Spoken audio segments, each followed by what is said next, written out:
15 ऑगस्टची तारीख का निवडली गेली? तुम्हाला माहीत आहे का? 15 ऑगस्ट 1947 ही तारीख आपण स्वतःहून का निवडली नव्हती? तर ती एका मोठ्या अपघाताचा भाग होती. तर मंडळी, ब्रिटिशांनी भारताला स्वातंत्र्य मिळवून देण्यासाठी जून 1948 हा काळ निवडला होता.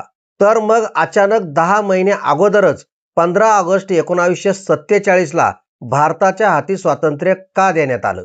या मागचं कारण होतं भारताचा शेवटचा व्हाईसरॉय लॉर्ड माउंटबॅटन. देशात वाढणाऱ्या दंगली आणि राजकीय अशांतता पाहता परिस्थिती हाताबाहेर जाण्यापूर्वी हा जलद निर्णय घेण्यात आला.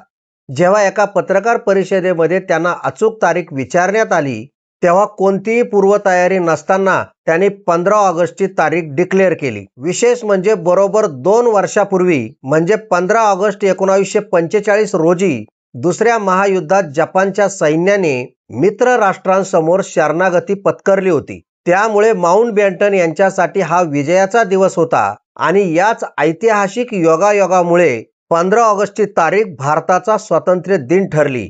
जय हिंद.